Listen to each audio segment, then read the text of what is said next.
Today's show brought to you in part by Adelphi Racing Club. Adelphi is a racing club of like-minded people who enjoy racing and the camaraderie of being part of something bigger than themselves, a true horse racing community. Adelphi's founding partners have all owned horses in other partnerships and syndicates, as well as on their own, and the overarching goal with Adelphi is to blend the benefits of solo ownership without the hassles with the thrill of the partnership experience. Adelphi offers an interactive ownership experience with real-time access to other partners, trainers, bloodstock advisors, and other members of the team. Partners will receive frequent multimedia content on their horses, including videos, photos, and partner-only podcast content provided by us right here at In the Money Media, as well as premium on-track and off-track hospitality experiences. Adelphi has an exciting class of yearling prospects. You've heard about some of them on this show already. By horses like Street Sense, Lauban, Frosted, and Taprit. And Adelphi will be launching a brand new claiming and private purchase partnership this very month. You'll hear more about that soon. Join the club, AdelphiRacing.com. Hit up Matt from Adelphi, who you've heard on these airwaves, Matt at AdelphiRacing.com, or on social, on Insta at Adelphi_racing, and on Twitter at Adelphi Club.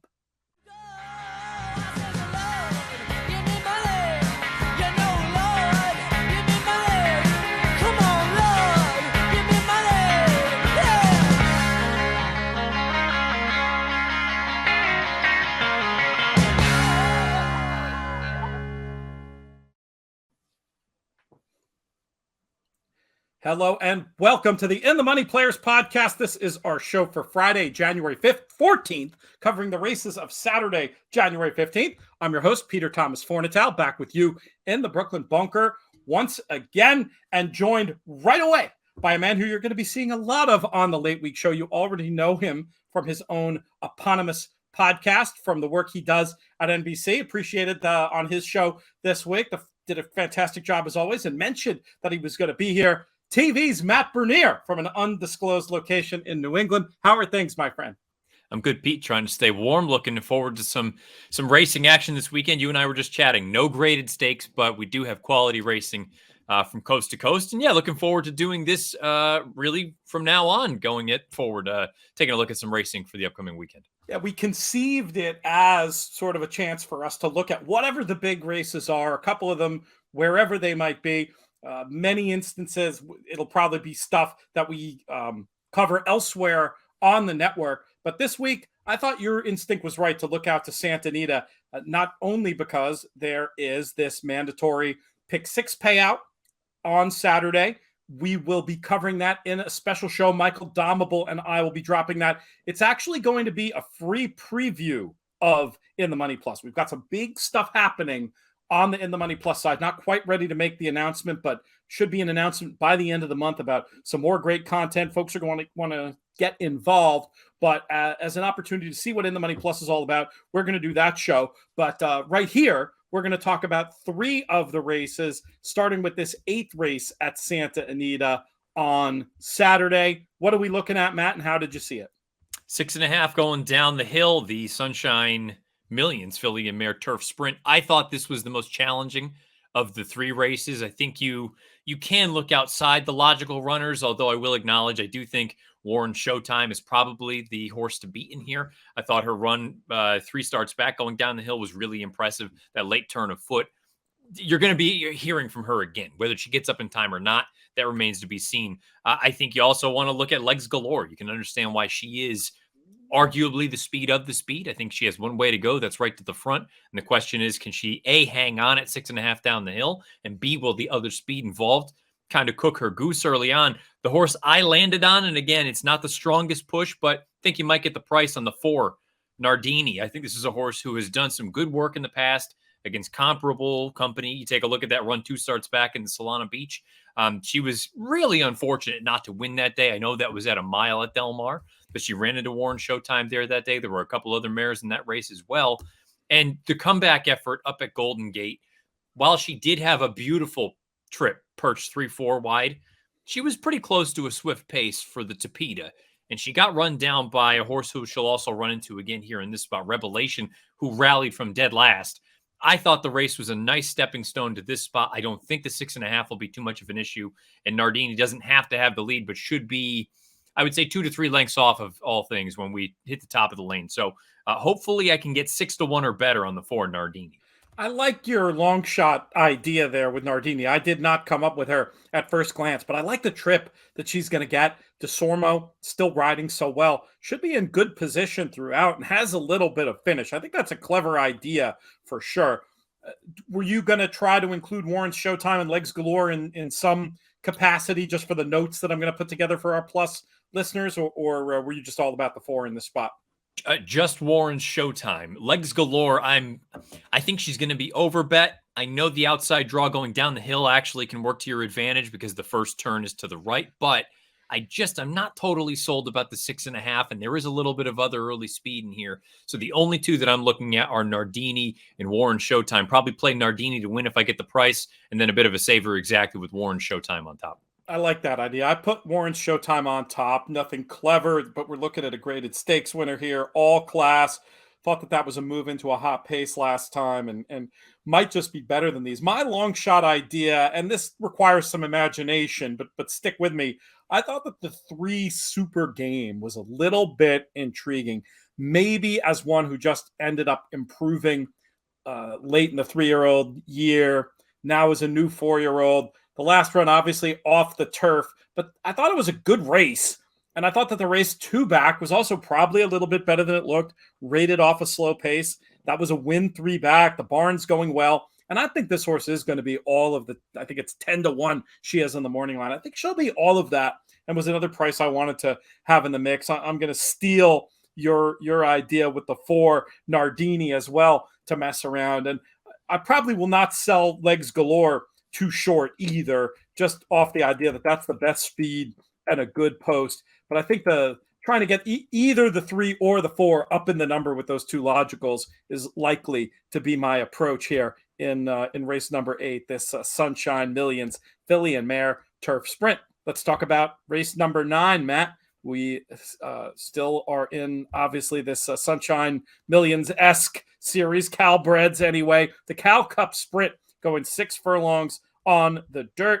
And we'll have you kick off this race as well. Who do you like in here? Well, I mean, the race goes through Brickyard Ride. If he comes back off the bench in his best form or even in his B-plus form, probably simply too much for the rest of this group. You figure he's controlling speed, and not only is he controlling speed, he is proper speed. He is a breakneck kind of horse that goes right to the front, sets land speed records, come and catch me. I'd be lying if I said I didn't have concerns about him. I don't know that he's a slam dunk in here. He's far and away the most likely winner, but he has stopped on multiple occasions in races that really on paper he shouldn't. I don't want to hold the last 2 against him. They were against far better company. But I mean, you've got a couple of just allowance races in there where he spits the bit with 1/8 of a mile to go at a really short price. I won't be stunned at all if he wins by 10. I also won't be surprised if he gets beat somehow. The horse that I want to pick and I'm going to play, I think the price will be right, is the 6, Let's Get Lucky. I think Let's Get Lucky is the kind of horse that we may not have seen his best just yet. He continues to improve. I think both of the runs at the end of 2021 were really solid. The comeback effort at Santa Anita against Calbreds and the N1X company, thought he looked really good that day. Comes back against open N1X company, and for me, it was a combination of things. I think he was taking on better horses, but also I don't think he's truly a 6.5 type. I think this little turn back is going to work to his advantage. He's 2 for 3 going 6 furlongs, and he could really pull the perfect trip in here. If Brickyard Ride stops, maybe he doesn't inherit this thing, but I could see him sitting maybe third, a few lengths off of it. And really it's going to boil down to, again, does Brickyard Ride stop or does he just keep on going? If he stops, I think Let's Get Lucky can take advantage. Will you be using Brickyard Ride in horizontals, or are you full on against? He's going to be such a heavy favorite in here that if I have any kind of trepidation, I think I have to pitch him and say, you know what, I'll take my chances. Again, acknowledging he is far and away the most likely winner, but I think he's going to be overbet compared to his actual chances of winning. I don't necessarily disagree, but in a bet like this mandatory pick 6, Totally. It's one of those where I can't, I like your case on the 6, but if Brickyard Ride does stop, I can't really tell you who's going to win. I don't love the others who are going to catch money in here, being the 4 and the 8. So maybe I'd have a backup line with a couple of long shots, but I think 80% of my horizontal play is going to run through Brickyard Ride. The work tab makes it look like he's ready for the return to the races. He sure looks to me the clear best speed, has the back races to handle these. Won this race last year, has won at Santa Anita 6 times. I'm tempted to take more of a single and move on approach, though I certainly respect your long shot notion in that one. Let's talk about the nightcap, the anchor leg of this mandatory pick 6 payout. It is the California Cup Oaks with these 3-year-old Calbreds going a mile on the turf. Matt, the key question, how are we going to get paid? This is actually my favorite race of the day. I'm most looking forward to betting this one. I think you have a beautiful opportunity where many of the horses who are going to take money, they're not head and shoulders better than the rest of the field. And you have some who are going to take a lot of money on their dirt merits, not their turf merits. So I think you can get a little bit more creative and look for horses with upside. I know I'm going to get the price that I want on the 6 Eleuthera. I assume that's how you pronounce it. Apologize if I'm saying it incorrectly, but she goes out for Ben Cecil. She's run on turf twice. The debut, she tried to rally into slow fractions, couldn't quite get there. Beaten by 4 1/4 lengths, might not look all that brilliant, but again, given the dynamics of the race, thought it was a nice starting off point. They tried a dirt sprint in her next start, draw a line through that. You come back in that maiden special weight, and no, she didn't win. But I thought Mario kind of fell asleep a little bit because the horse who won, I Got a Gal, made this big blitz to the front down the backside because they were just absolutely crawling out there. I think if Mario had been a little more aggressive, maybe Eleuthera actually wins that race as opposed to finishing second. The other piece that I love about her, the blinkers have gone on for this start. And again, you got to do a little bit of guesswork here, but you take a look at her work tab. She'd always been pretty consistent with her 5/8 drills and even her half miles, never did anything spectacular. I see the blinkers are coming on for this race on Saturday, and the most recent half mile drill was in 47-1, a decided change in the way that she's typically gone about things. I've had success with this move in the past. Doesn't mean it'll work here on Saturday, but I really like Eleuthera in here in the nightcap. I'm going to play her at 5-1 or better. She's 15-1 on the line. I think she has a really, really big chance to win this race. Funny enough, we see it the same way. We're reading from the same hymn book on this one. Just a maiden, but 2 good turf runs with trouble both times. Second off the layoff in this spot. I think you're right about Eleuthera being live at a price. I was going to mix in with the 3 Vivacious Vanessa, looking to me to be the best closer potentially in a race with plenty of speed. Has a solid debut number to build off of as well. And I think could get a little lost with a couple others having her on the form book. But, you know, those, like you pointed out, dirt numbers. This one has license to move up on the turf. I will include Big Novel in my reckoning, just an obvious form and figure horse that's supposed to like turf on the bloodlines. I had it 6-3-1. Were there any others you wanted to mention in here, or are you just happy to go to bat with Eleuthera, assuming you get your price, which I think you will? Well, I think Professor's Pride, merits some consideration. Again, I don't want to get tied into a short price on a horse trying something for the first time, especially a different surface. That doesn't really do much for me, but she is bred to handle the grass, so I'm not super concerned about that. But again, I wouldn't recommend getting tied into some really, really short price. Rose Dawson, I thought she looked okay breaking her maiden, going shorter at Los Al. The problem is this is just not a positive move for Phil D'Amato past 3 years, dirt to turf. Sprint to route 1 for 38 and only 10 have hit the board. You've got a sub 20-cent ROI. So that's not a horse that I'm really all that thrilled by. The one that I wish she was drawn better is Vaping Angel. I think Vaping Angel is kind of sneaky in here. The outside draw, I think, is a real hindrance going this mile. But I love the fact that she's proven herself. Both times she's routed, she's won. Yes, she had a great setup in that Golden Gate race. But really, when you think about it, she earned that 60 buyer as a 2-year-old in late October. Many of the girls that we've seen recently are earning 60s much more recently. I think there's a chance that Vaping Angel could improve. Again, the draw is enough to kind of turn me off. I would use her underneath, though, at a pretty fair price. Good stuff, Matt. Well, this is great. We're going to be having you on as often as we can, looking at typically whatever the big races are over the weekend. Great to have you back on the late week shows. Folks can catch you on the Matt Bernier Show. Follow you on Twitter for all the other tipping you're doing on the sports betting side at Bernier_Matt. We'll see you on your show early week, and we'll see you here next week. You got a PTF. Just a reminder that we're doing Gulfstream Park Players podcasts every Saturday and Sunday. We add some Fridays for the big weeks as well. Double D is on there. I have an alter ego on that show. I'm not PTF. I'm Pistol Pete. You're going to want to check those out. We have a lot of fun. JK pops in for the Saturdays. You'll find them in your regular feed. I'm just highlighting the content. I had some people not realizing. They were like, why aren't you covering Gulfstream? We are covering Gulfstream more than ever through our Gulfstream Park Players podcast. Check them out on the In the Money Media Network. Subscribe to our green feed, subscribe to our black feed, and you'll get them right to your device. Next up in the show, very happy to welcome back a man we haven't had on here often enough lately. Always enjoy his work, whether it's on his own Stewcast or whether it's with our buddies over at the Odds Honest Truth. He's sitting in the dark. Hopefully nothing's wrong with our man, Alan Studer. Alan, how are things? I'm sitting in the dark because I'm stewing over this big card at NYRA this weekend. Hey, happy Eclipse award-winning.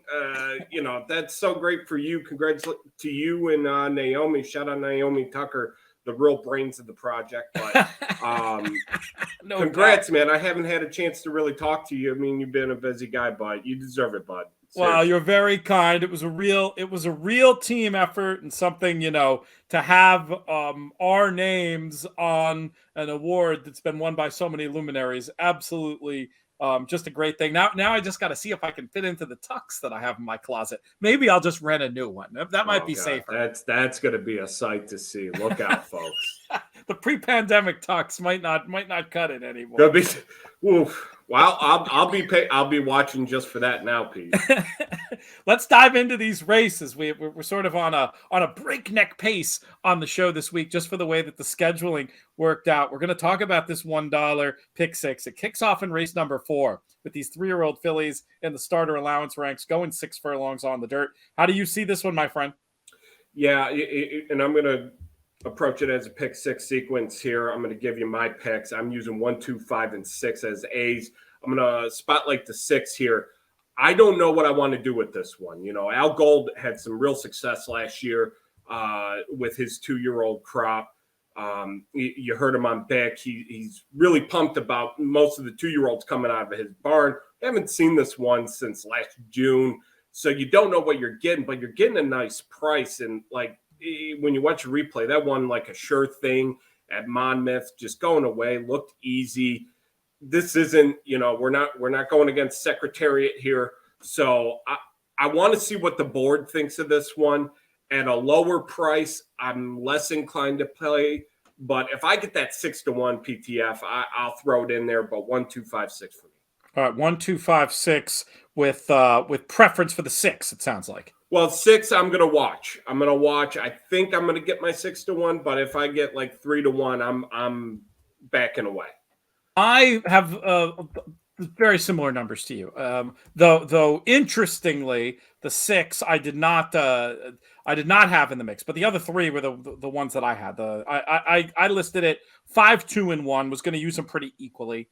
Tweaked, pretty easy winner on debut.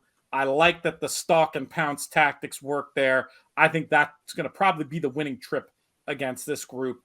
Ruski, I thought was interesting. Just one that maybe you could say is a little bit exposed in figure terms, but and this angle will come up later too. When the lone 2-time winner in the field and another one who I think should get the right kind of trip, and then Lady Milagro form that ties in very closely with that second pick.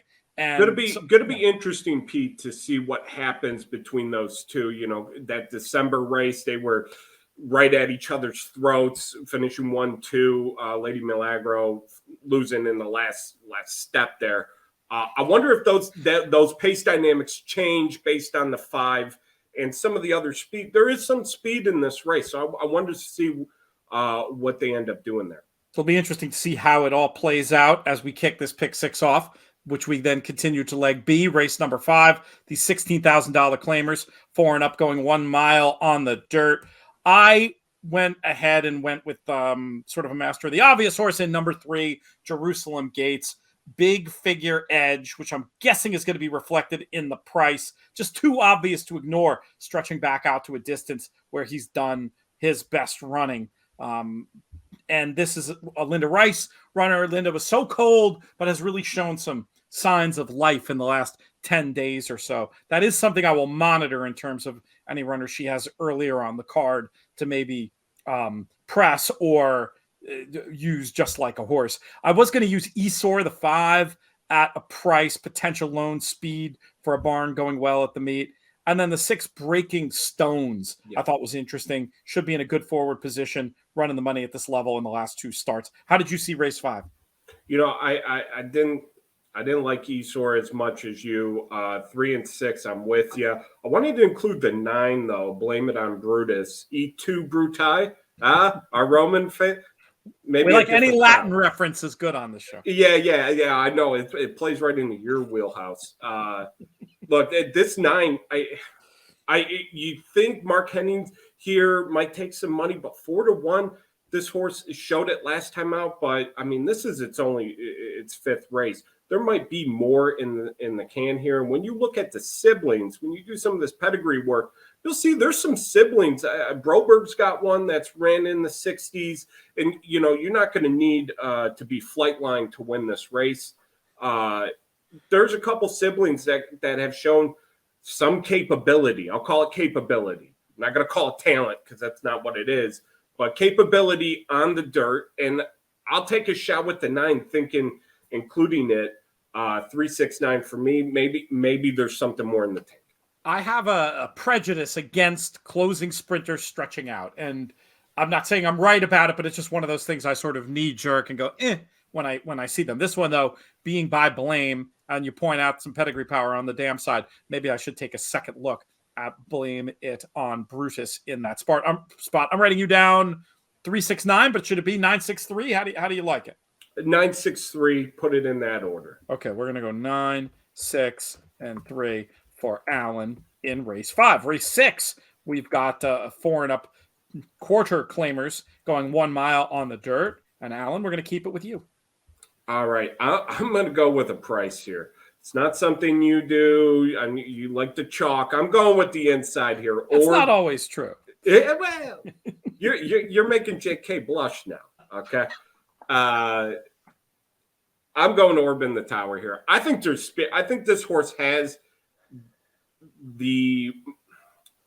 not going to call it a fast horse because it's not always running fast, but when you look at time form, this one can get out of the gate, and it has to get out of the gate on the rail. This one is going to go, and I don't know who goes with them. However, you know, these kinds of races, I mean, we're 25 non-3L here. I mean, these races, somebody's going to step up for speed. And as a backup, I like just as much. It's mandatory. I think this one has the most stalking ability to be right behind. It's going to, whoever, even if the 1 doesn't go, I think the 3 sits right in the middle and has a little bit too much talent for this level. So I like the 3 and the 1 here. All right, 1 and 3. I think Super John is interesting and could be one of the ones potentially vying for that lead. Very long layoff for Super John, but I think should get a good trip on or near. Has back races that I think are going to be potentially good enough to tackle this race. You've got, only the second start as a gelding, first start in for a tag as a gelding, aggressive rider in Carmouche. I had Super John as one of my A's. The 4 Roman Empire I had in the mix to keep the Latin theme going.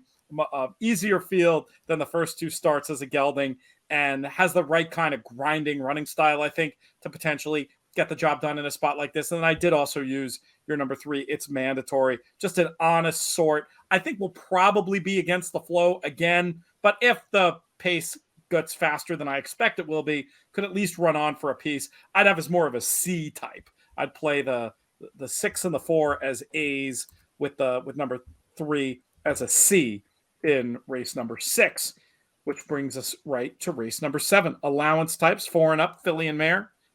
7 furlongs on the dirt this time around.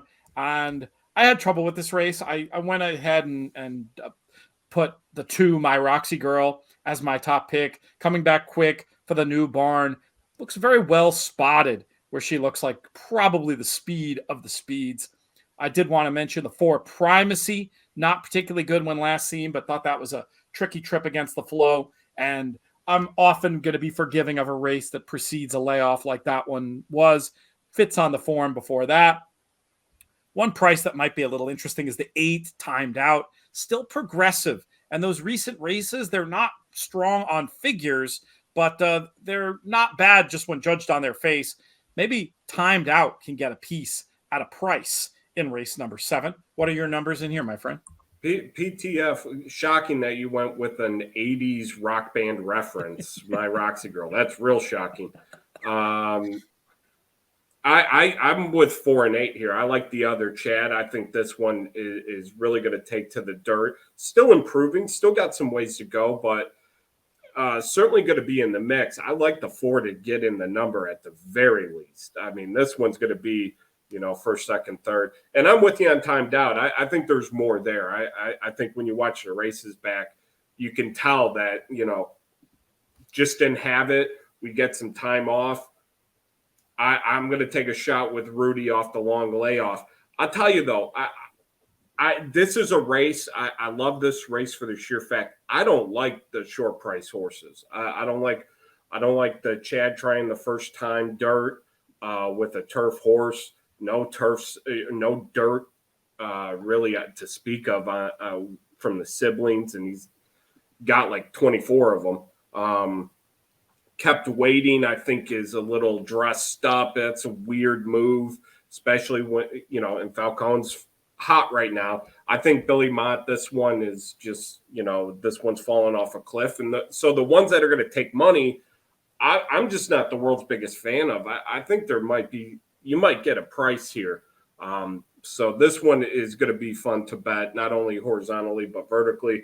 I'm with you, though, 4 and 8. All right, let's talk about the featured race. 3-year-old New York bred fillies in the Franklin Square, 100,000 in the pot. We're going 6.5 on the dirt. Alan, who do you like in here? You already know. Okay, let me tell you. We're going to be on the same horse here, aren't we? Yeah, we're going to be on the same one.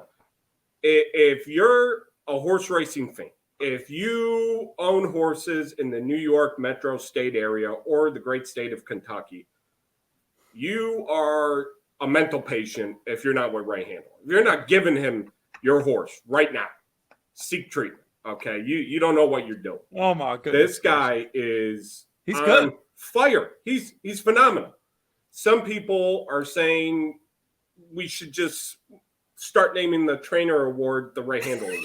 Some people are saying that. Is one of those people you, Alan? Yes, I'm one of those people. Just I love Ray. Ray's a great friend. Did you hear him when he was on the show? Did you hear his appearance a few weeks ago? He was fantastic. Yes. Well, hey, I'm as his pseudo agent, I'm expecting my kickback any day now for helping that. But look, Ray's a great friend. He's a great trainer, and it's great to see him having a great meet. He's hitting at just about 20%. I'm going to round up because he's my boy. But I asked him about the 9 horse in here, thinking it over. And he's like, look, this one's training well, and he really likes to post. And he's not the type of guy that's going to he'll shoot you straight. He's not going to, I think I got a shot, but I really don't got a shot. He's not that kind of guy. He'll tell you honestly what's going on. And I think he feels good. And this is a good spot for him to get a stakes victory here. I think the other one you got to consider if you're against our boy Ray here, which seek treatment once again, Lilu for Dugan is going to be real tough. I mean, this one's got some talent, it looks like. So I think it's between them. But with the post, I think it's just going to be really advantageous. I agree with Ray. Ray Handel to win, just single. Give me 9 with a bullet. Oh, my goodness. Thinking it over makes all the sense in the world for a host of reasons, not just the trainer angle. She took a lot of money on debut, though, for a Ray Handel first-time starter because it's not, he's not a crank-em-up first-out guy. They typically get a lot better between starts 1 and 2. And if that happens for thinking it over, the race may just be over. And I think the point about the post is key. I had in my notes as well that I think she's going to get a great trip from the outside draw at this distance. One that you didn't mention that I will have as a backup. I'm not going to be as bold as you. I will have some backups in here. The 2, She's a Wild Joker. Same angle we talked about earlier. The field's lone 2-time winner. Maybe a little bit of a class edge, too. Already a stakes winner. Definitely one, at least for your exotics mix. And then you mentioned Lilu, romped in the mud to win the maiden. That race has produced good form. Should be positioned in front of the top pick. Also a win candidate. I'm mostly the 9. The 9 is a lone A, but backing up with the 2 and the 6 as we move to our nightcap. 3-year-old New York bred quarter maiden claimers. 6 on the dirt. How are we going to get paid? Yeah, the last race of the day in New York, always electric. This one, everybody's going to go to Kuzmin the 10, and I think you got to use it. I mean, you just go watch the film, and I was hoping that David was right. I mean, I latched onto this horse partially at 8-1 morning line, but you think we're not seeing it, huh? Yeah. Good luck with that. I got a bridge to sell you too in Schenectady. Is this everybody's best bet or something? I think so. Okay. I think as soon as you turn on the film, it's 4-1, 3-1. You'll probably get something like that. I wanted to include the 4 Wine-tastic, partly because I'm a wino, and I thought it was because you're so apt to wine, but it's a problem, Pete. I'm seeing somebody. I think this one, Freud on the dirt is actually pretty decent numbers. It's actually pretty solid numbers. And this one has got some siblings that have shown some, aptitude on the dirt, some high 50s, low 60 buyers. And don't get me wrong. If somebody runs like a 58 or 59 buyer in here, they're going to look like Gun Runner. Okay. Second coming. So I'll take a shot with the 4 because you'll get every bit of that 8-1. And I guess, I guess Silver Samurai, but I don't like the rail here. I mean, if you just wanted to be super safe, obviously I think Pickett, I mean, that bullet work back on New Year's Eve, you're going to get your 2-1. But I'm going to lean more heavily towards the 4 and the 10. I guess the 1 and 3 makes sense too. But yeah, I'm going to try and toss them. I'm going to try and win big bucks so I can give a horse to a handle. I like it. I'll list them as C's for you, though, the 1 and the 3. You talked about them enough that I feel like we'll put them in there at that level. We'll give you the 4 and the 10. Yeah, I went with Kuzmin, the big drop into Maiden Claim and Company. First start as a gelding, not just a hunch play for old school Mets fans like me. And I'll say this in all seriousness. If we're right about this horse catching all kinds of money, international listeners who are able to get down with fixed odds, look at the books when they price this race up on Saturday and see if maybe you can get something closer to that 8-10-1, whatever they're going to open this thing at, because a lot of them, sometimes the steam hits a little bit later. Rob Dove's going to be all over the one of the top 10 pro punters in the UK today. That's what I've read. I've read that, yeah. Number 8, My Last Mission. This is another maiden special weight dropper I want to have on some tickets. Might have been on the wrong part of the track last time and just, potential class angle. And then I'm sort of with you on Silver Samurai. I'm not super excited about betting the horse. Dropping again, second try off the layoff. But this horse has run well enough that he's going to make this condition soon. And I have to list as at least a backup in this spot. That's it, Alan. We've done what you can do. We've got our next guest standing by. You made fun of me. I'm going to kick you out of here. All right. Well, yeah, the real talent at Sam Houston, not that bum Nick Tamro. You're finally moving up. Hey, Pete, congrats again, brother. Odds Honest Truth, folks. NFL wildcard playoffs, everything you need. Odds Honest Truth. Go hit us up. Check it out. You should be subscribed. You should be checking it out on the main feed. You guys have been giving out nothing but winners. And it pains me to say this, but you in particular have a pretty nice little mark. 12-2 in college basketball the last week and a half. I'm making Matt Bernier blush as we speak. Get out of here. We'll talk soon. See you, man. Okay, and the newsletter, right? Yeah, let's do a little newsletter pop.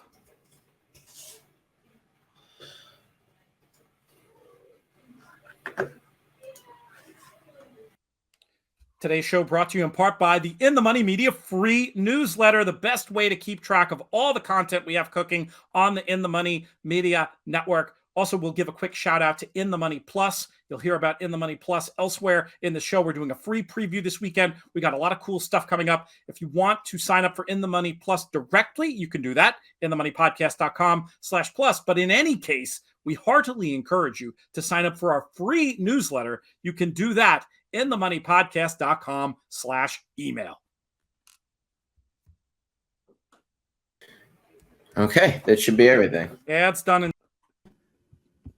We'll segue right away. She's already been sort of pre-introduced by our man, Alan. So great to have back on the airwaves talking about Sam Houston that had such a great opening weekend. She's been doing great with her picks down there and providing all manner of coverage.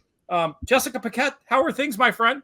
Everything's great. How about you? Happy Friday. It's Friday, right? It is Friday. That's always a good thing. Where the show is well underway. A couple more things to record, but I feel almost on top of things for once, at least for this point of the year. Hey, I saw you out running, not in person, but via the magic of social media. How good did that feel to get out there running again? It felt great. I mean, not physically. Physically, it felt like I've never run a step in my life. So that was humbling. I actually texted you the pictures of my last CAT scan. So one of my vertebrae is not like the others anymore. I'm about half an inch shorter these days. So wow. Good thing I was so tall to start with. But I am really thrilled to be back running, back riding. Just very grateful to be able to do the things. That's awesome. And how's your experience been so far at Sam Houston? Obviously, it was a big opening weekend, making a splash, sort of getting a hold on the marketplace. I assume you're having fun with it.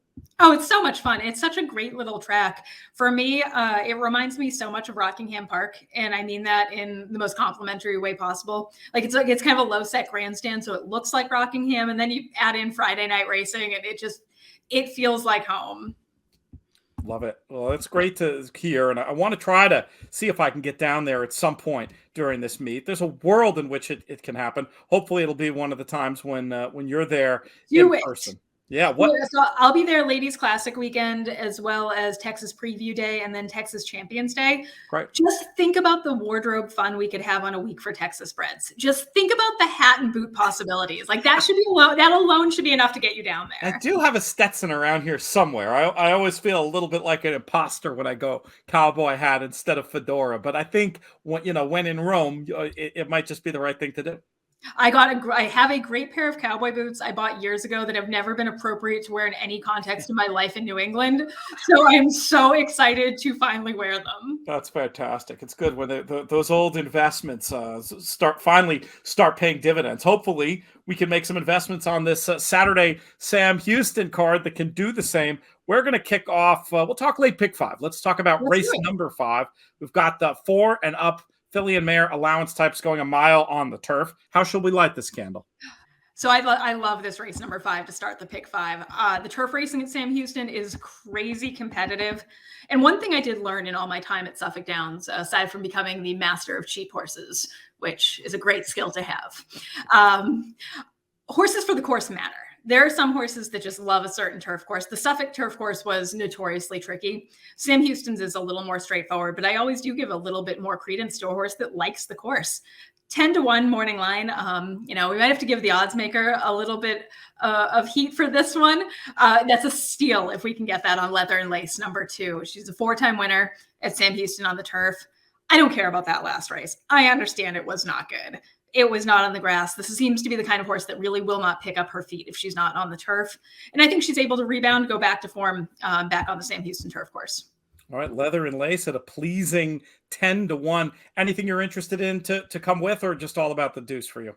I mean, she's really the anchor for me, but I do also like number 5, Shirley's Temple. You think of Stuart Elliott and you think of riding for Steve Asmussen. Of course, they are always leading connections at Sam Houston, but he also rides a lot of live horses for Mindy Willis as well. And I think this filly, she is coming in off a bit of a layoff. She looks very well meant here.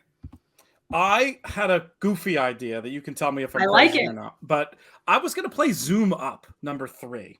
Elaine Leslie is on fire. I will not tell you you're crazy for that. Okay. Go for it. And then just poking around the pedigree. Now, it's interesting that this one obviously never set foot on turf and has been entered as an MTO, and some other signs that make it sound like maybe turf is not going to be Zoom Up's thing. But looking at Open Agenda, the dam ran the fastest race of her career on turf, has a sibling, What's on the Agenda, who was very good turf sprinting.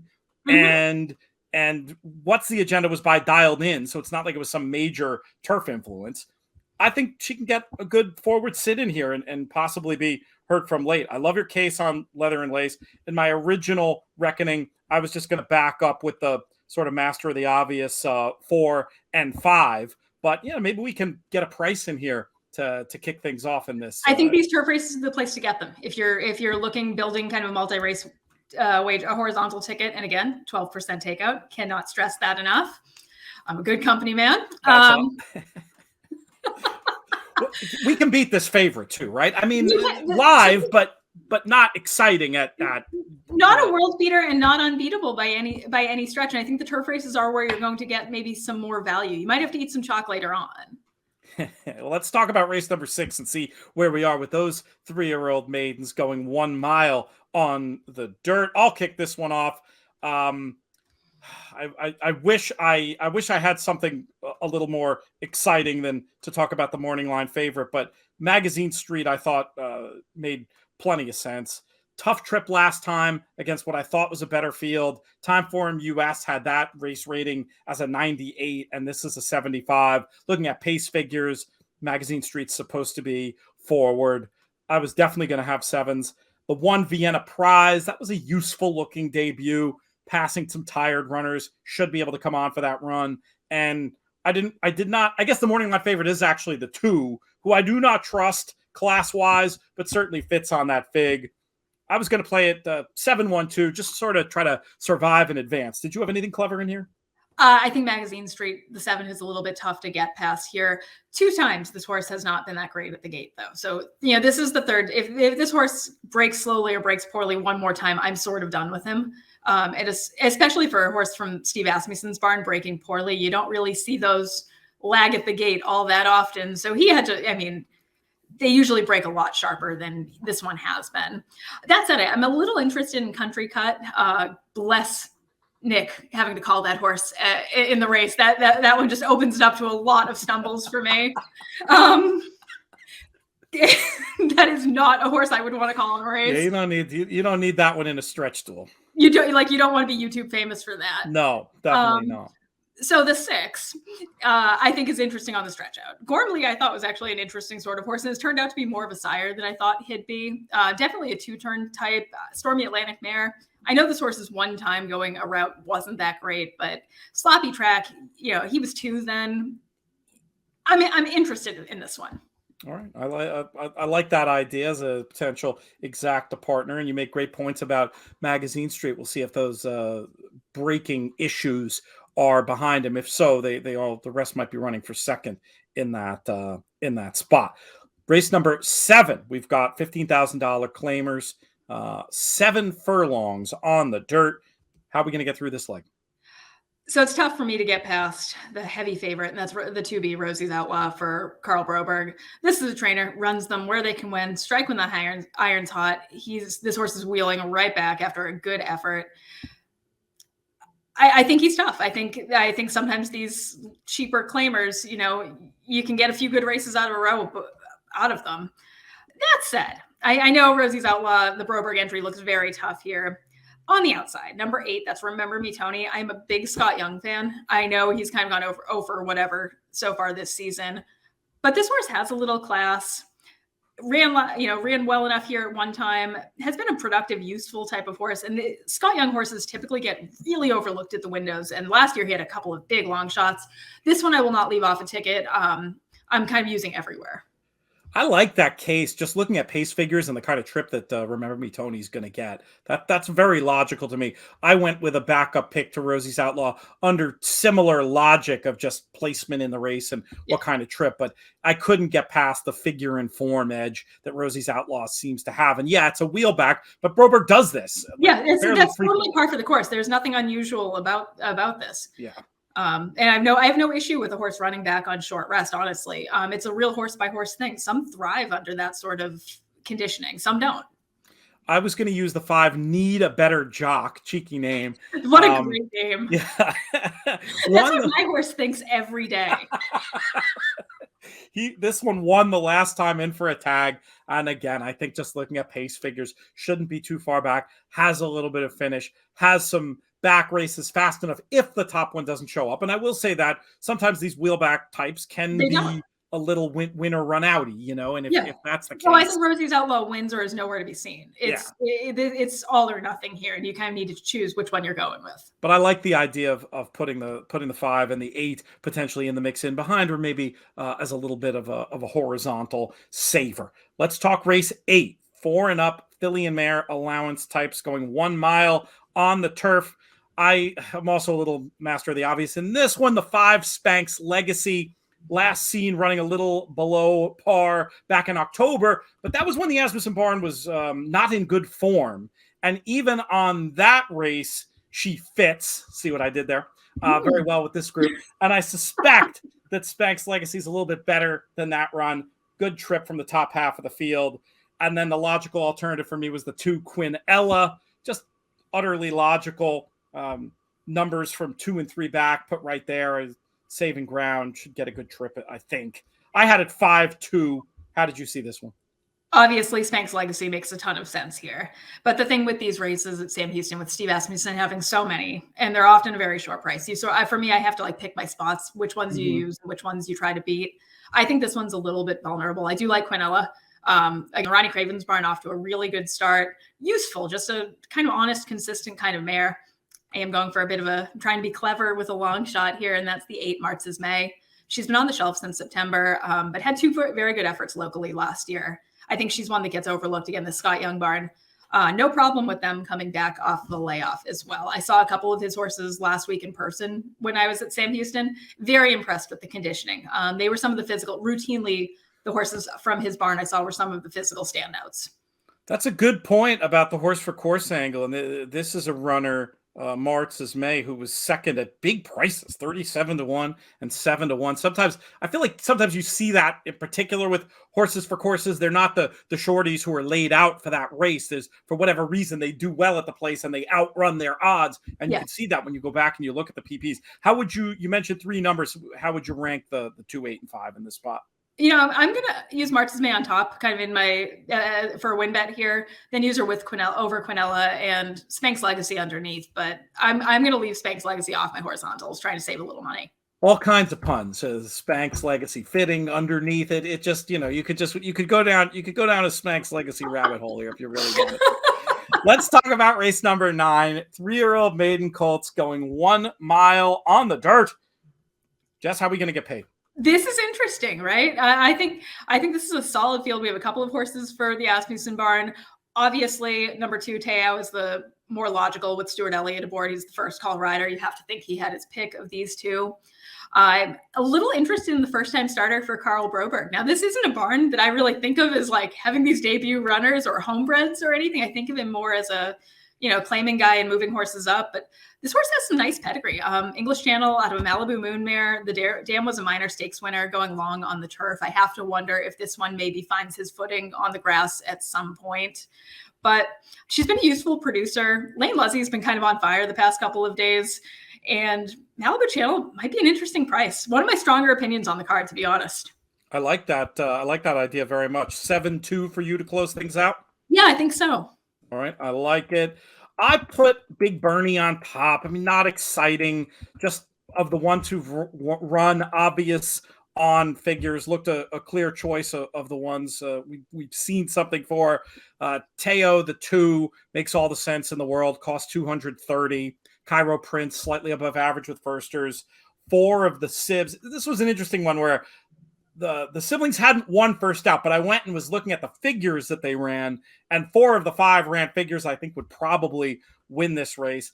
And then just for a little more fun, I think of Asmussen in Saratoga or in New York in general as considerably better second out than first out. Sure. But it was interesting looking at the numbers. His overall numbers with firsters, 17% win, 39% in the money. But then filtering just for Sam Houston, that improved to 24% and 53% in the money. I'm not scared about using him first out, I guess. No, not at all. And especially I think with some of them, it's not applicable in this race, but you see a lot of these well-bred fillies come get their maiden win and then go off to a different career with listed as a winner in their broodmare book. Yep, that makes all the sense in the world to try to think about it from that industry perspective. Where can we find more from you on Sam Houston this weekend? Give folks some direction here.